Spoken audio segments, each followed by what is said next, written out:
Salut les amis, eh bien ça y est, j'ai repris mes habitudes dans Patoche, je suis retourné dans la vie en van, dans la van life pour la saison et peut-être plus, on verra si j'arrive à installer mon chauffage cette année.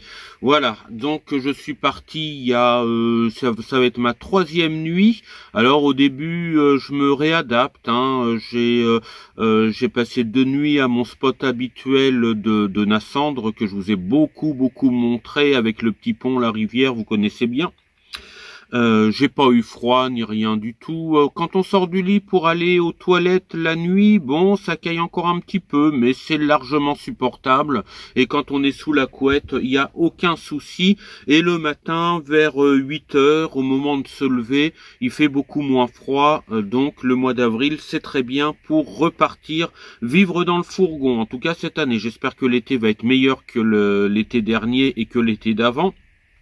Mais je crois que c'est bien parti, à part maintenant, là, le temps commence à tourner depuis hier, là, il y a du vent, il y a des gouttes de pluie, mais ça va pas durer très longtemps, on est qu'au mois d'avril, c'est normal, c'est peut-être les giboulées de mars qui sont un petit peu décalés, ne perdons pas espoir sur la météo, on en a déjà soupé assez du mauvais temps, je pense que cette année, Dame Nature va nous gâter un petit peu plus. Alors, pour cette semaine, eh bien, je suis à la tournée de mes clients. Vous savez, je vous l'ai souvent dit, que j'avais une activité de micro-entrepreneur dans le nettoyage extérieur, notamment dans l'entretien, le nettoyage des sépultures. Donc là, je suis sur le parking du cimetière de Drucourt, que vous connaissez.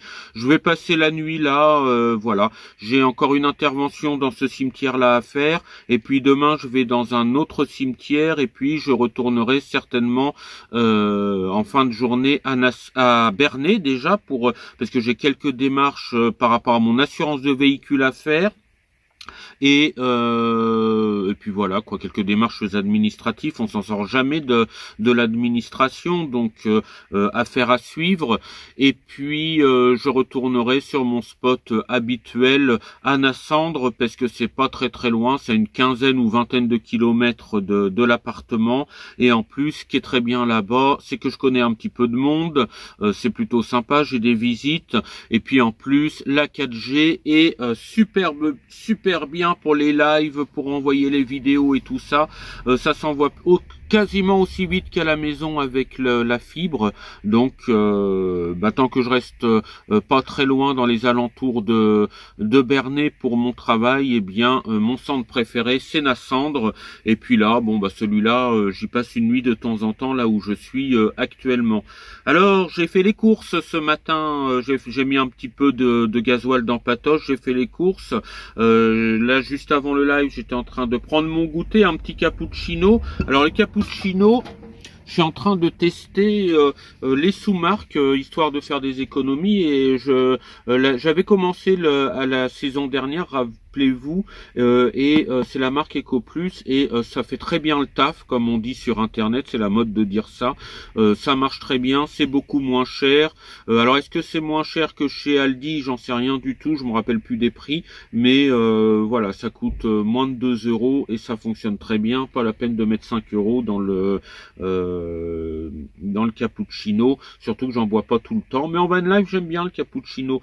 Et puis j'ai retrouvé, alors là j'en avais pas mangé depuis au moins 25 ans, quand j'étais gamin, plus même, des cocos. Alors c'est une meringue, alors moi normalement j'aime pas la fibre de coco, j'aime pas la noix de coco, mais ça rappelle des sacrés souvenirs. Je savais pas que ça existait. Est-ce qu'ils les ont encore sortis? Bon, celle-là je vais pas la manger parce que je m'en suis enfilé 3, et puis j'ai perdu pas mal de bedaine, je voudrais pas qu'elle revienne.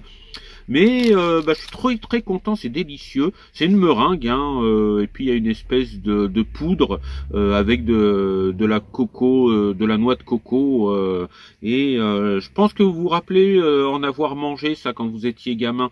Et moi, c'était la propriétaire de mes parents, parce que la maison qu'on louait était sur la même propriété que la maison de la propriétaire, et quand on était gamin, avec mon frère, avec ma sœur, eh bien la mamie qui était la propriétaire nous ramenait, je crois qu'elle avait quelqu'un dans sa famille qui travaillait plus ou moins dans une usine qui fabriquait ça ou qu'on avait par sac entier, et puis elle nous donnait des trucs comme ça. Je m'en souviens très bien. J'ai peu de souvenirs des années de la fin des années 80, mais ça je m'en souviens très bien. Elle avait ça, et puis elle avait des espèces de grosses fraises Tagada aussi grosses que ça, et elle nous en donnait aussi. Donc ça, les grosses fraises Tagada, je les ai jamais retrouvées, mais par contre ça, je suis bien content. Ça m'a renvoyé vers les vieux souvenirs quand j'ai regoûté à ça tout à l'heure.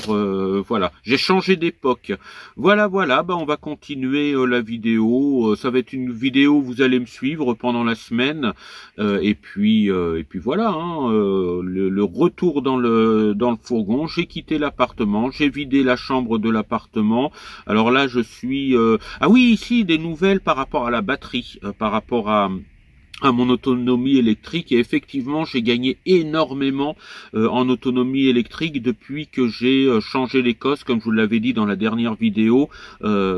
Franchement, j'arrive, en fait ce que je fais, c'est que le frigo, la glacière à compression est branché en permanence sur l'EcoFlow, et l'EcoFlow est branché sur le 220 via ma batterie cellule. Et elle est branchée en permanence, et elle se recharge à chaque fois qu'elle tombe à 98%, quand elle n'est pas à 100%, à chaque fois qu'elle tombe à 98%, elle se recharge automatiquement, et j'arrête le 220 pendant la nuit, et c'est l'EcoFlow qui fournit l'électricité au frigo, au téléphone avec l'USB, ma lampe, mon éclairage pour la nuit, c'est de l'USB aussi. En fait, j'ai quasiment rien en 220 volts à utiliser, donc pour l'instant ça marche comme ça. Je fais marcher les deux, et puis j'avais les prises allume-cigare du fourgon qui fonctionnaient plus, je sais pas pourquoi. Ce que j'ai fait, c'est que j'ai tiré un câble allume-cigare directement de la prise du véhicule, et j'ai une prise 12 volts, et de temps en temps, quand il y a besoin que la batterie cellule commence à baisser un petit peu, eh bien je remets un petit coup de charge avec la batterie moteur, en roulant, et en roulant finalement ça se recharge pas si lentement que ça. Alors au début j'avais peur parce que le câble chauffait un peu, et j'ai vu sur les applications EcoFlow que j'étais en 6 ampères, je me suis remis en 4 ampères, et puis là ça chauffe plus du tout, et là j'ai fait 10 km ce matin, et ça il me restait 60% dans l'EcoFlow, donc je pouvais encore faire, mais le temps de rouler pour aller faire les courses au Leclerc, eh bien j'ai l'EcoFlow est complètement rechargé, donc je suis tranquille. Ça recharge malgré le temps gris, ça recharge beaucoup mieux, donc je crois que l'Écosse c'était quelque chose vraiment d'urgent à faire. Bon, l'idéal maintenant ce sera de changer de batterie bientôt, de remettre un deuxième panneau solaire, changer la batterie pour une batterie 100 ampères mais en lithium LiFePO 4, et puis mettre le coupleur séparateur qu'il faut qui est compatible avec le batterie lithium. Et je savais pas, j'aurais dû prendre directement ça, je savais pas celui qui est un peu plus cher, le Cyrix là, apparemment il fonctionne pour les batteries au plomb et les batteries lithium LiFePO 4. Donc bon, j'ai acheté un petit coupleur séparateur. Bon, faut que je commande l'Écosse pour pouvoir le brancher, et puis tant que j'ai cette batterie là, on va faire avec le coupleur séparateur. Je vais encore gagner de l'autonomie. Donc c'est moins la catastrophe au niveau autonomie électrique que l'année dernière. Je suis bien content, pourvu que ça dure. Allez, la suite. Bon, préparation du repas de ce soir. Alors ce soir je mangeais un petit peu plus que d'habitude parce que ce midi j'ai fait que de grignoter. Alors j'ai acheté du couscous en barquette, c'est pas terrible. Vous avez eu deux petites merguez, et en plus moi je mange pas énormément de viande. Je mange quasiment pas de viande, mais bon je vais pas les gaspiller, je vais les manger quand même. Et je vais essayer par curiosité, parce qu'il y a plein de gens qui m'ont dit que c'était bluffant, il existe des merguez végétales, on va voir, faites à base de blé, de pois. C'est vrai qu'avec ça, ils arrivent à pas mal imiter, et puis des épices, bien entendu. En entrée, un petit avocat, ça va me changer un petit peu. Je vais manger un bout de clacos avec. Et puis, bien sûr, normalement, j'espère que, parce que j'ai pas pensé dans le magasin, j'espère que j'ai un tube d'harissa pour accompagner tout ça. Et puis en dessert, eh bien, je vais me prendre un fromage blanc ou une compote pomme rhubarbe ou quelque chose comme ça. Je n'ai pas encore décidé. Allez, je m'affaire à la préparation du frichti.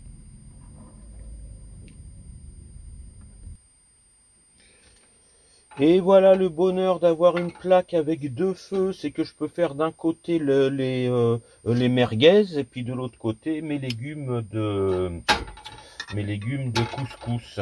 Voilà, je vais pouvoir, parce que normalement ça se met au micro-ondes, mais j'ai pas de micro-ondes dans le fourgon, donc voilà. Je vais faire chauffer doucement. Ah oui, puis il y a oh là là, c'est du poulet, ça je sais pas ce que c'est. Bon, c'est mieux fait maison, hein, mais bon, on va voir. Je mets le morceau de viande que je n'avais pas vu, qui était avec les légumes, tant pis, je vais le faire chauffer avec les légumes.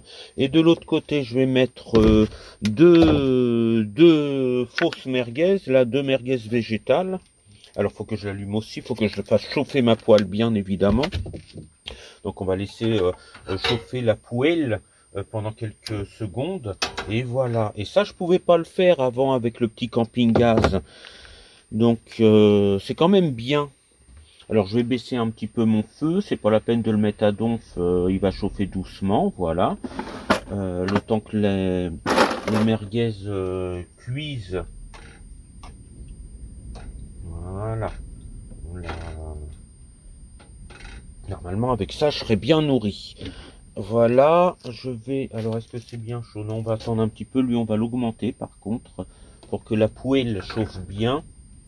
Alors je sais pas s'il faut les piquer ces merguez là, mais bon je vais les piquer quand même. Je vais en faire deux, voilà, on va les piquer comme des merguez traditionnelles. J'ai acheté d'autres trucs d'ailleurs végétaux là pour essayer de tester. Ils font des progrès, ils arrivent à imiter de plus en plus le goût de l'original. Donc on va voir. Faut bien faire des expériences pour, au lieu de se dire oh les véganes ils bouffent que de l'herbe, soyons essayons de faire des expériences avant de juger et puis voilà.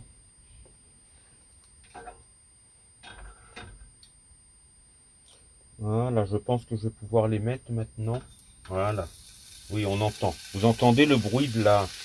Bon, c'est un petit peu plus mou que des merguez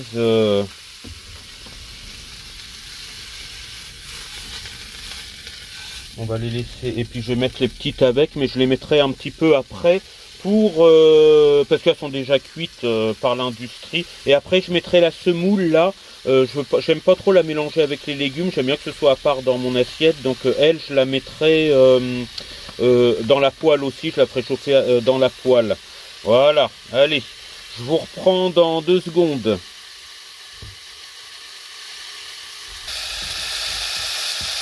Et voilà, ça mijote, il fait chaud dans le fourgon quand on cuisine. Je crois que je vais ouvrir un petit peu la porte coulissante, mais ça mijote, ça mijote. Ça sent bon, hein, ça sent comme si on faisait cuire des vraies merguez. Hein. Je pense que c'est les épices qui font cette odeur-là. Voilà, et puis là, les légumes, et puis ce que je pense être du poulet, mijote aussi doucement. Donc je vais baisser le feu là d'ailleurs. Alors par quel sens on baisse là comme ça? Voilà, on va le baisser... On va faire une petite cuisson lente et douce.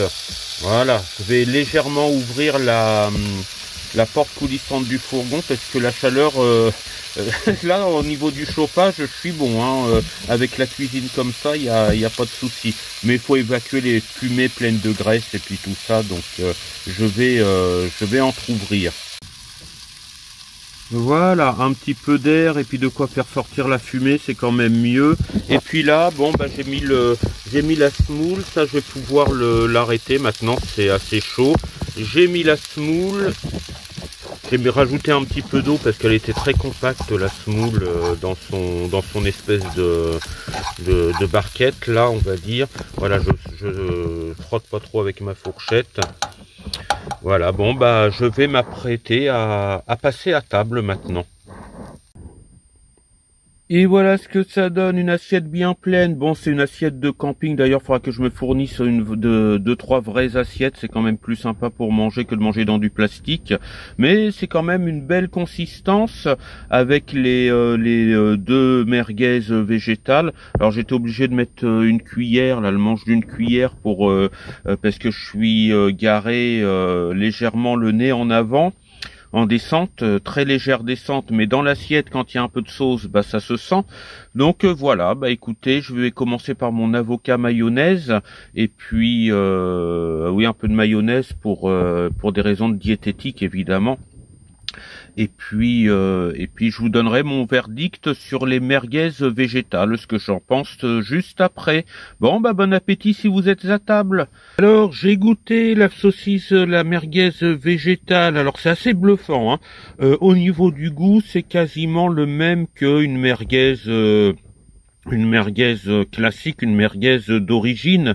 La texture est pas tout à fait la même par contre, mais le goût on retrouve, c'est pas exactement le même, mais par exemple, entre goûter ça, qui est le petit bout de merguez qu'ils ont mis, on va dire que c'est de la merguez en conserve, en barquette, et puis celle-là qui est la merguez végétale est bien meilleure que ce petit bout de merguez. Bon, c'est pas de la vraie merguez, hein, mais ça c'est pas bon à côté de ça.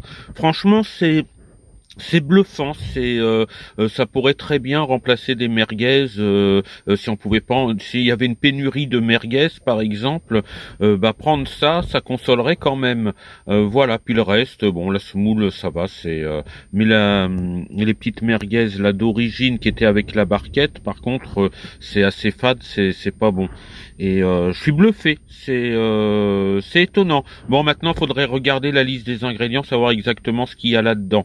Bon, bah voilà, je vais finir tranquillement mon repas et puis faire ma toilette comme tout bon vieux qui se respecte. Et puis après, je vais vaquer à mes occupations. Demain matin, bah je vais travailler, je vais intervenir sur une sépulture du cimetière qui est juste à côté de là où je suis. Et puis voilà, je vous l'ai dit, je vais faire des petites démarches à Bernay, puis certainement retourner sur mon spot de Nassandre. Voilà, voilà.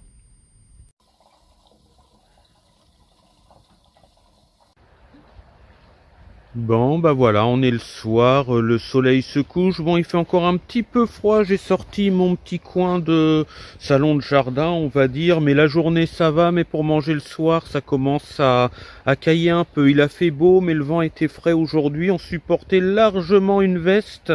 Donc voilà, le torchon en train de sécher sur le rétro, on fait comme on peut. Et puis, je suis sur mon spot que j'aime beaucoup, qui est bien pratique pour moi et que j'aime beaucoup. Donc voilà, je viens de manger, puis je vais passer la soirée devant un petit live d'un youtubeur, je pense. Et puis bah demain, je sais pas encore trop ce que je vais faire, mais je profite un petit peu de ce paysage. Voilà, voilà. Bon, nouvelle journée, ce matin il fait beau. Voilà, on ouvre le rideau. Bon, grosse grasse matinée, hein, parce qu'il est 11 h. Mais ça fait du bien parfois.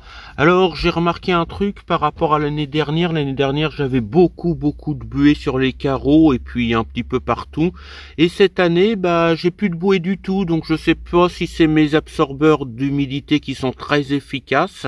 Mais pour l'instant, je suis content parce que le matin, quand je me réveille, bah, j'ai plus de buée du tout. Alors, à savoir, peut-être que c'est beaucoup plus efficace que je le pense, il y en a deux, donc voilà, pas de buée du tout. Petit café dans un endroit sympathique comme ça, c'est ça la Vanlif, c'est quand même cool, hein. Pour ce midi, petit croque-monsieur, je teste en végétal, comme les merguez végétales d'hier, mais je teste avec ça à la place du jambon, voir si c'est bluffant comme les merguez.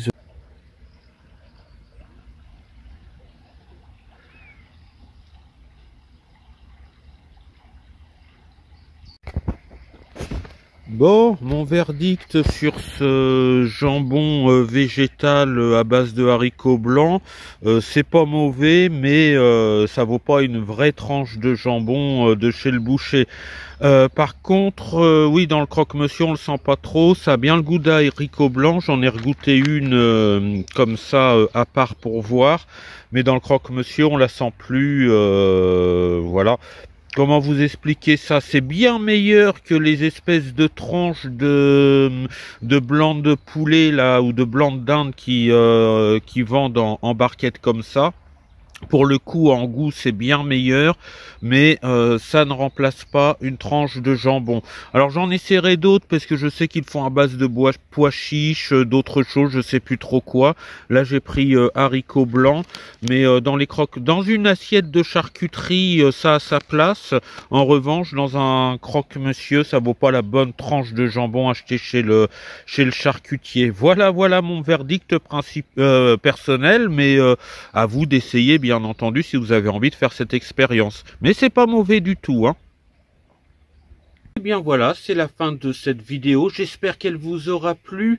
Alors oui, excusez-moi, dans les vidéos, en général, on a l'impression que je regarde à côté, que je regarde pas la caméra. Sauf que je me rappelle jamais si elle est de mon côté gauche ou de mon côté droit, la caméra. Et bien souvent, je me trompe d'endroit. Là, je crois que je vous regarde dans les yeux. Et c'est mieux comme ça. Je vais essayer de faire un effort pour les autres vidéos.